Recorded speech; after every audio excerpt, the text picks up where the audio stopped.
Qala al-musannif rahimahullahu ta'ala wa adaman naf'a bihi wa bi'ulumihi fid darain amin. Du'aul istiftahi.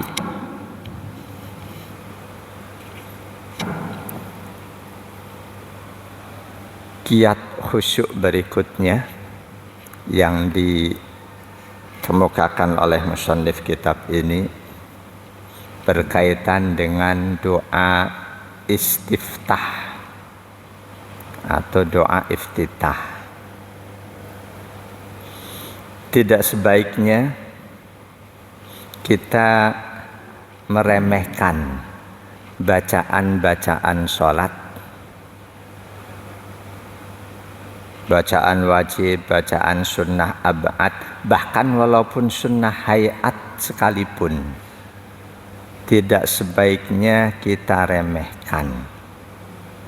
Doa iftitah salah satu bacaan sunnah, yang sunnahnya itu andaikan kita tinggalkan nggak ada konsekuensi apapun, nggak ada harus sujud sahwi, nggak. Beda dengan qunut subuh pandangan madhab Syafi'i, atau beda dengan tahiyat awal pandangan seluruh madhab. Kita lupa tahiyat awal, terusin sholat, sujud sahwi ntar belakang. Tapi doa iftitah sengaja kita nggak baca, nggak ada konsekuensi harus sujud sahwi. Dalam fikih madhab Syafi'i, sunnah yang seperti ini disebut sunnah hayat. Apapun bacaan sholat jangan pernah diremehkan, walaupun itu sunnah hayat, semisal sujud, semisal doa iftitah.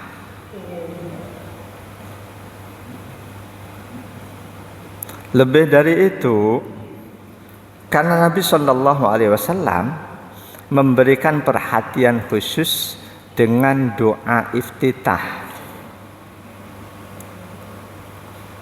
Perhatian khusus beliau itu dalam bentuk beliau ajarkan susunan kalimat doa iftitah lebih dari 3 bacaan. Beliau ajarkan doa iftitah lebih dari 3 macam bacaan. Sudah tentu di situ terkandung hikmah. Kenapa beliau ajarkan doa iftitah sampai sekian banyak bacaan? Satu di antaranya agar kita nggak sekedar baca. Kita baca ini, kita hayati. Lain sholat baca yang ini, kita hayati. Ada secara makna doa iftitah yang ringan banget. Secara makna ringan banget. Allahumma ba'id baini wa baina khotoyaya. Itu ringan banget secara makna. Ya Allah, jauhkan antaraku dan antara dosa-dosaku sebagaimana Engkau jauhkan antara timur dan barat. Ada yang dari sisi makna dalam banget maknanya. Wajjahtu wajhiya lilladzi fataras samawati wal ardu hanifan wa ma ana minal musyrikin. Inna sholati. Ini akidah semua, ini materinya. Ada yang maknanya nikmat, akidah tapi enteng. Inisiatif sahabat Sa'ad bin Mu'adz yang terus direkomendasi oleh Rasul. Allahu akbar kabira walhamdulillahi katsira wa subhanallahi bukratan wa asila. Ini secara mana nikmat, ini ringan banget, enjoy banget. Allahumma ba'id secara mana ringan. Ya Allah, jauhkan antara aku dengan dosaku sebagaimana Kau jauhkan antara timur dan barat.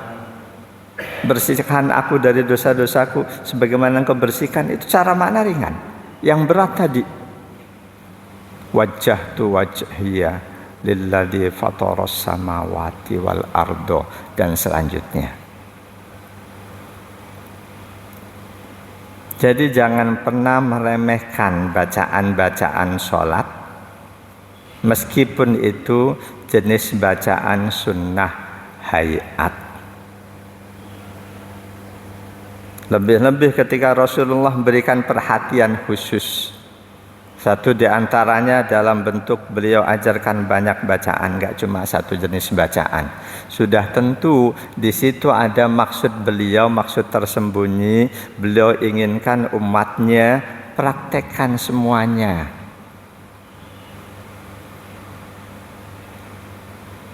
Kata musannif kitab ini, ya akhi, warada 'an Nabi sallallahu alaihi wasallam ad'iyata iddatin. Warid datang dari Nabi, diajarkan oleh Nabi banyak doa iftitah. Awradahal Imam Nawawi fil Adhkar. Yang itu diantaranya sudah didokumentasikan oleh Imam Nawawi dalam kitab Al-Adhkar. Macam-macam doa iftitah.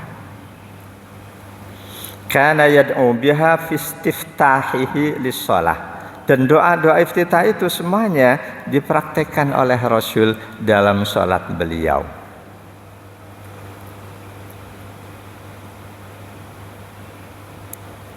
Wa yuhsinu lil bil musalli alla yaktasiru ala du'ain wahidin minha fi shalah. Kata penulis kitab ini, sebaiknya siapapun kita yang sholat jangan merasa cukup puas cuma dengan satu versi doa iftitah. Satu fanatik dipegang itu mulu, nggak mau yang lain. Ini nggak sebaiknya. Apalagi sampai diajarin ini doa iftitah kita, kalau itu doa iftitahnya orang lain, ini udah nggak bener ini.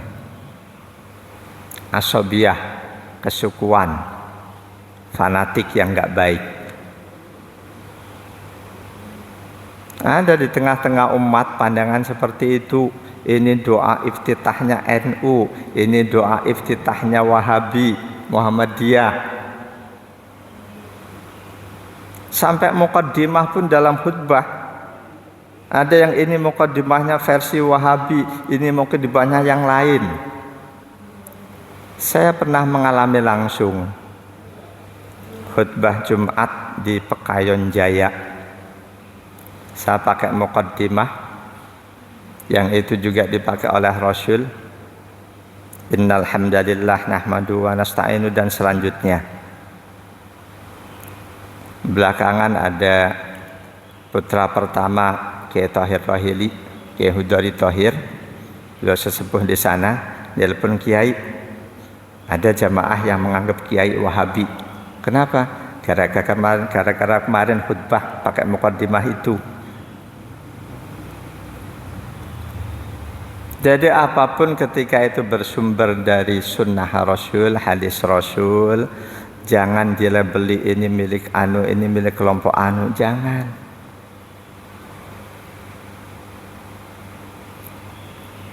Jadi ada baiknya siapapun kita yang ngerjain sholat, jangan merasa cukup puas dengan salah satu doa iftitah.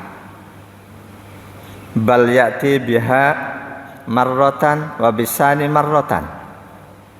Ada baiknya kita biasakan. Kita sholat wajib qabliyah pakai doa iftitah yang ini, sholat wajib pakai yang ini, nanti ba'diyah pakai yang ini, sholat yang lainnya lagi pakai yang ini, nanti balik lagi. Hatta la yakuna lafdhan mu'tadan yuraddiduhu duna tadabburin. Ketika satu bacaan kita ngelotok, kita hafal, kita baca doang, sekedar lewat di mulut, kita ulang-ulang di mulut tanpa ada penghayatan, ini tidak menghasilkan apapun. Bacaan apapun, termasuk bacaan ayat Quran pun, kalau sekedar lewat di mulut, tidak kita hayati, tidak kita resapi, itu enggak akan menghasilkan apa-apa.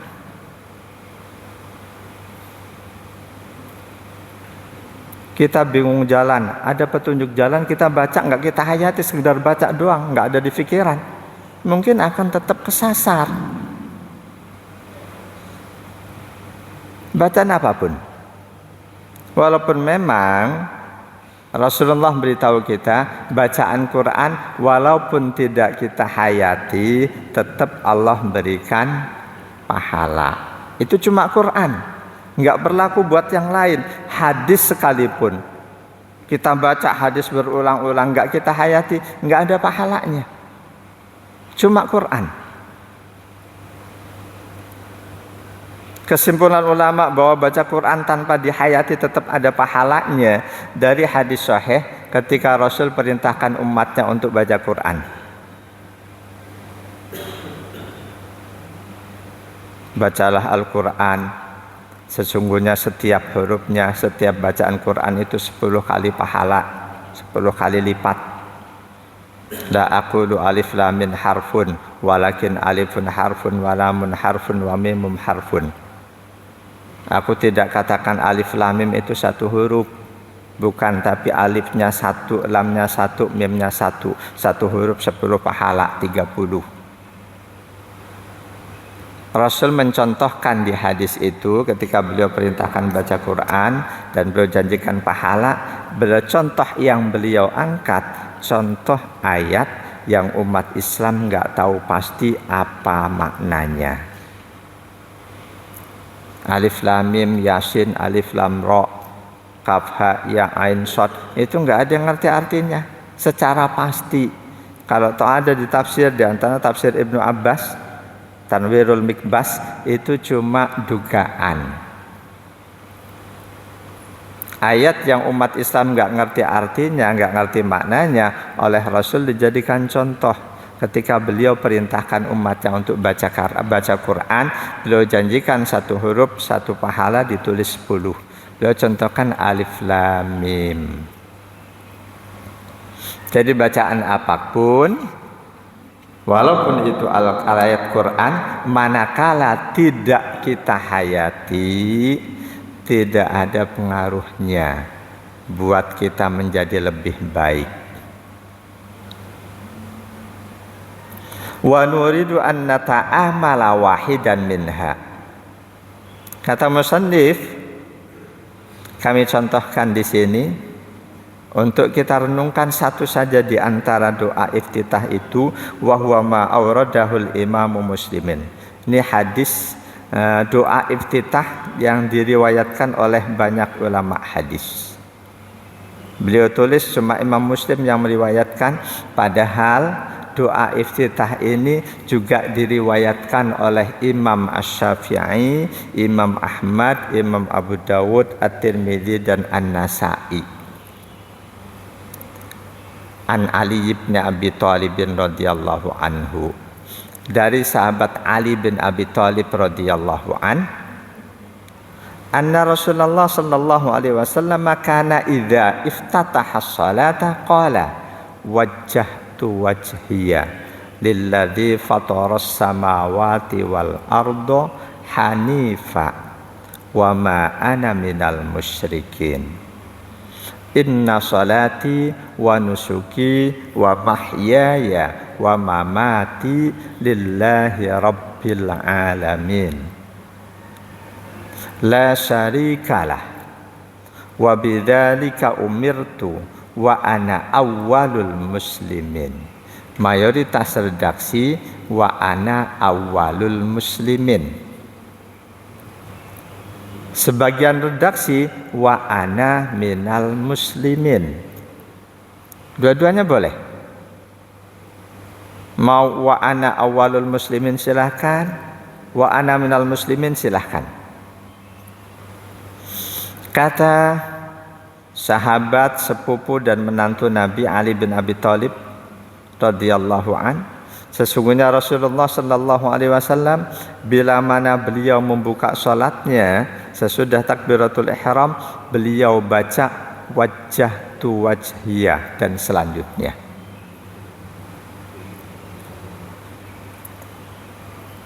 Kalimat yang digunakan oleh sahabat Ali bin Abi Thalib menunjukkan bahwa bacaan doa iftitah Rasul ini didengar oleh sahabat. Rasulullah setiap kali mengawali sholatnya, beliau baca wajjahtu wajhiyah. Berarti sahabat mendengar. Andaikan Rasul nggak bersuara, sahabat nggak ngerti, sahabat nggak akan tahu kecuali Rasulullah mengajarkan kepadaku bila mengawali sholat baca ini. Redaksinya akan berbeda. Jadi bacaan-bacaan Rasul baik di dalam sholat yang bacaan asalnya sir atau di luar sholat, kebanyakan redaksinya mengindikasikan bacaan itu didengar oleh sahabat. Bacaan-bacaan wirid Rasulullah sesudah sholat, mayoritas sahabat mendengar Rasul baca, bukan Rasul ajarkan, mayoritas. Ada yang bahasanya Rasul setelah sholat baca ini, ada juga aku mendengar setelah sholat Rasul baca ini. Walaupun kalimat aku mendengar nggak ada, ketika sahabat mengatakan Rasul setelah sholat baca ini, itu sudah menunjukkan bahwa sahabat itu mendengar langsung dari Rasul. Itulah yang diyakini oleh mayoritas umat Islam sesudah periode Madinah. Mulai periode Madinah, selesai sholat, dzikir Rasul bersuara, didengar oleh para sahabat. Dan selanjutnya para ulama termasuk Imam Syafi'i, kenapa dzikir Rasul bersuara? Niat untuk mengajarkan bacaan-bacaan itu kepada para sahabat. Niat untuk mengajarkan, tapi enggak dibatasi waktu. Karena Rasul praktekkan dzikir sesudah sholat bersuara itu sepanjang hayat beliau, sebagaimana hadis riwayat Imam Bukhari dari sahabat Abdullah bin Abbas radhiyallahu anhuma. Kata beliau, anna raf'as sauti bidzikri hina yansarifun nasu minal maktubati kana ala ahdi Rasulillah sallallahu alaihi wasallam. Bahkan redaksi sahabat Ibnu Abbas ini, anna raf'as sauti, bahwa meninggikan suara dzikir, meninggikan raf'as saut, nggak sekedar bersuara. Saya kalau selesai sholat masih ada yang makmum masbuk, saya dzikir pelan. Begitu masbuk selesai baru akan saya tinggikan. Kalau masih ada yang ngerjain sholat, dia tertinggal tadi jamaahnya, kita dzikir kencengin, mengganggu mereka, apa hukumnya? Jangankan bacaan-bacaan dzikir, bacaan Quran saja ketika mengganggu orang yang sholat tidak boleh, dilarang oleh Rasul. Salah satu momen ketika beliau i'tikaf di masjid. Ketika beliau i'tikaf itu, masing-masing sahabat melakukan sendiri-sendiri. Banyak yang sholat, banyak yang tafakur, banyak yang dzikir. Waktu itu Rasul sedang tafakur, sedang berzikir. Para sahabat banyak yang sholat, masing-masing sholatnya nggak berjamaah. Mereka mengeluarkan suara Qur'annya. Rasul merasa ini Qur'annya seolah-olah kenceng-kencengan suara. Rasul menengok ke belakang, dia buka tabir beliau sampaikan itu. Kalian sholat itu sedang munajat pada Allah. Perhatikan apa yang kalian munajatkan. Jangan sampai Qur'an kalian mengganggu saudara kalian. Jadi ada baiknya ketika kita dzikir bersuara, kalau kita lihat ada makmum yang masih ngerjain sholat karena tadi tertinggal jamaah, suara dzikir kita sederhanakan. Selesai mereka sholat baru silakan. Jamaah dan Allah yakum ajmain. Musannif kitab ini mengangkat contoh satu doa iftitah yang kandungan maknanya akidah, dan ini kandungannya paling berat di antara doa-doa iftitah yang lain. murni kandungannya akidah, berkaitan dengan keikhlasan hati dan lain sebagainya. Kata musannif, alaika ya akhi an tata'amala fi makna hadzal du'ai wa tatadabbarahu.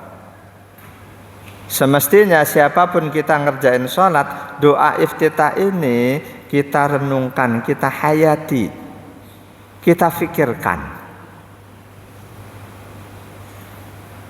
Ketika kita baca wajjahtu wajhiya lilladzi fataras samawati wal ardo hanifa wa ma ana minal musyrikin. Ini ada di Al-An'am ayat 79. Potongan ayat yang oleh Rasul diajarkan sebagai doa iftitah. Wajjahtu wajhiya lilladzi fataras samawati wal ardo hanifa wa ma ana minal musyrikin. Di Al-An'amnya diawali dengan inni wajjahtu. Di hadisnya yang didengar oleh Ali, ininya enggak terdengar. Ada dua kemungkinan. Memang Rasul tinggalkan ini, langsung wajjahtu wajhiya. Bisa jadi Rasul baca tapi Ali tidak dengar. Dari situ ada seorang ustadz terkenal di medsos, subscribe-nya sudah 3 juta lebih. Dia mengatakan doa iftitah itu yang betul nggak pakai ini. Dia kurang hati-hati, cuma melihat ayat langsung menyimpulkan. Melihat satu hadis langsung menyimpulkan. Kata beliau, doa iftitah yang itu, Allahu akbar kabira walhamdulillahi katsira subhanallah bukratan wa asila, wajah tuh nggak pakai ini. Beliau kurang teliti, keburu-buru menyimpulkan dalam hadis Nabi ada yang pakai ini. Di ayat Qur'annya Al-An'am 79 diawali dengan ini. Inni wajjahtu wajhiya lilladzi fataras samawati wal arda hanifa wa ma ana minal musyrikin.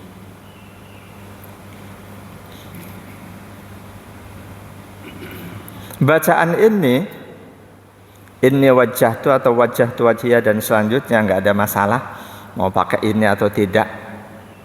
Namun kalau kita niat membaca ayat itu boleh. Allahu akbar. Kita niat baca ayat, inni wajjahtu wajhiya. Kalau dalam hati niat baca ayat tapi kok ininya kita buang, kita tinggal, itu bisa tidak boleh. Bisa tidak boleh. Walaupun menukil ayat, sepotong ayat tidak seutuh ayat itu enggak masalah, kita nukil. Rasul sering menyampaikan ayat, ketika menukil ayat enggak seutuhnya satu ayat.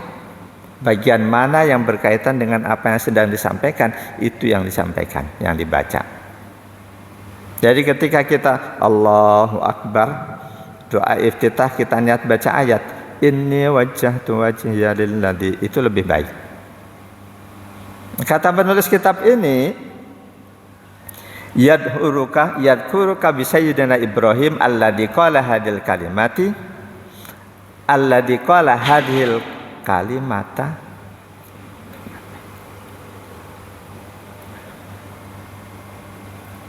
indama arada ayyukarrara liqaumihi fasadama hum alaihi minal ibadah. Kata musannif, ketika kita baca wajjahtu wajhiya atau inni wajjahtu, arahkan kesadaran kita pada hamba Allah pertama yang membaca itu. Al-An'am 79 tadi itu Nabi Ibrahim yang mengucapkannya. Ketika beliau hendak menegaskan kepada umatnya, kepada kaumnya bahwa Tuhan yang mereka sembah itu salah.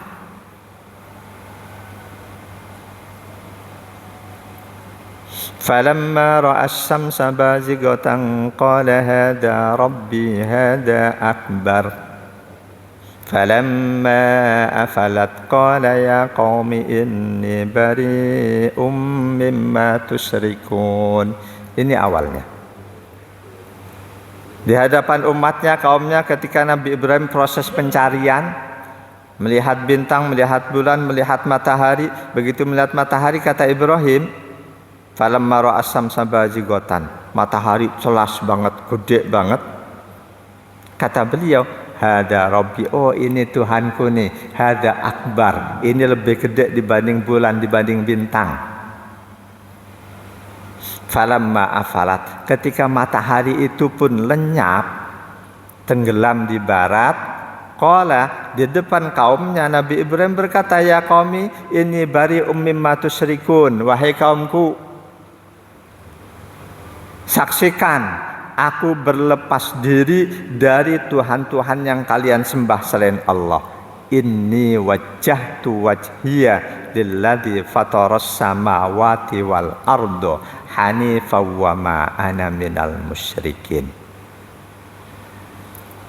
Jadi bacaan ini wajjahtu atau wajhatu wajhiya ini semangatnya untuk menyadarkan diri kita bahwa kita cuma menuhankan Allah, cuma meyakini Allah, tidak meyakini yang lain. Bahwa ibadah kita hanya untuk Allah.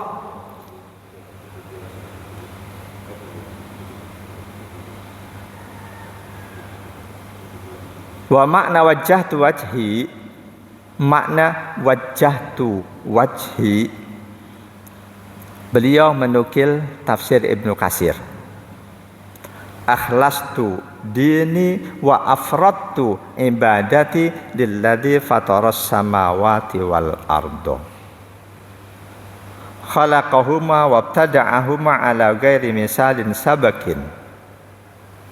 Wajjahtu wajhi artinya aku ikhlaskan agamaku. Aku khususkan ibadahku untuk Allah yang telah menciptakan langit bumi, yang telah menciptakan keduanya, merancang keduanya tanpa ada contoh sebelumnya. Hanifan, aku ikhlaskan agamaku, aku khususkan ibadahku hanya untuk Allah. Hanifan, dan sedikit pun aku tidak memikirkan Tuhan-Tuhan selain Allah. Sedikit pun aku tidak meyakini selain Allah ada yang punya kemampuan, punya kekuasaan segala macam.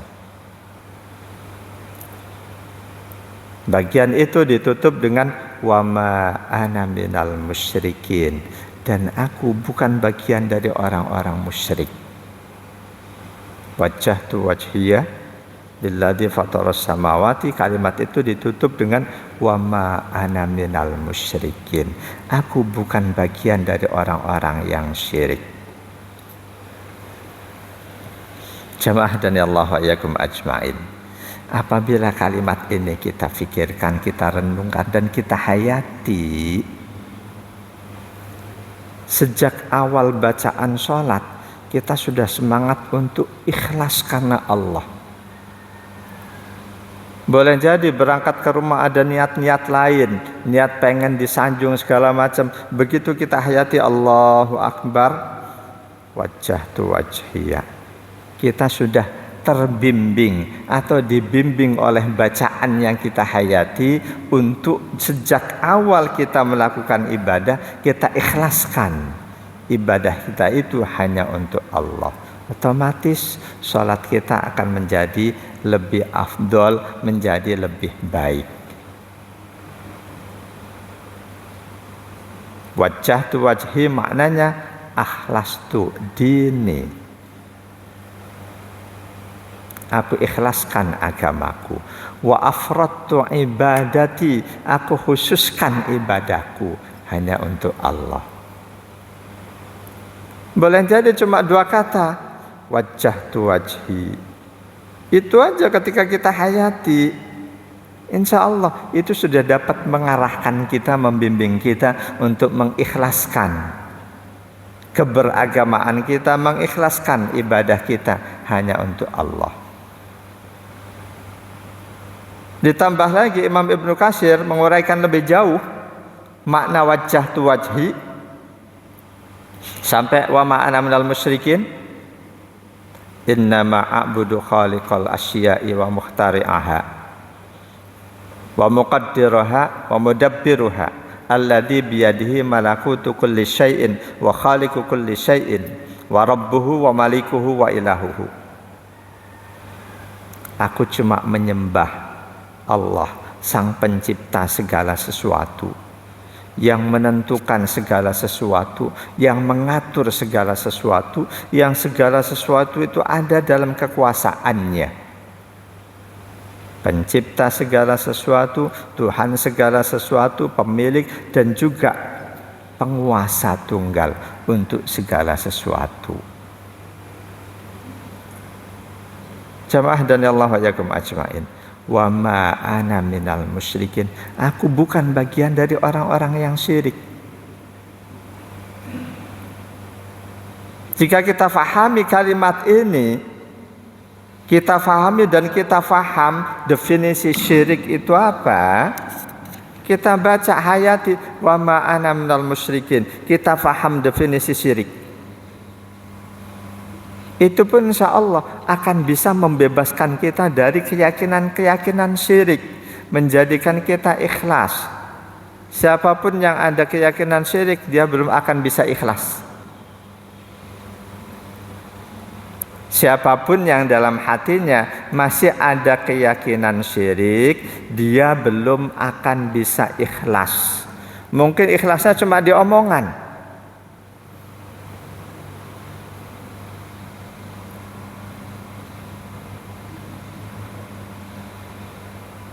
Sudah tentu enggak cukup cuma kita hayati maknanya, kita fahami maknanya, tapi harus kita terapkan dalam keseharian kita.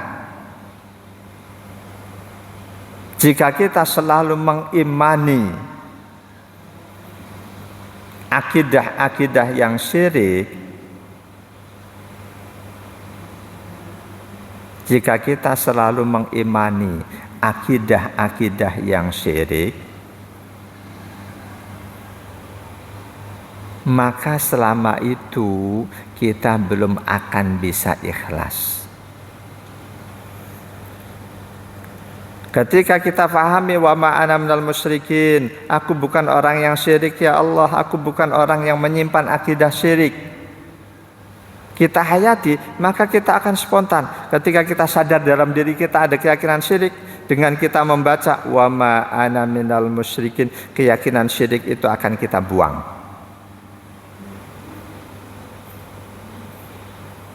Jangan anggap syirik itu cuma ketika seseorang datang ke patung, datang ke anu, itu syirik. Ada syirik yang berupa keyakinan dalam hati. Kita meyakini selain Allah bisa menyembuhkan, syirik. Kita meyakini selain Allah bisa ngasih rezeki, syirik. Kita meyakini selain Allah bisa menentukan takdir kita, syirik. Semuanya Allah. Yang kita kerjakan itu cuma wasilah, perantara. Yang ngasih rezeki Allah, perantaranya. Boleh jadi kita kerja, boleh jadi kita bisnis.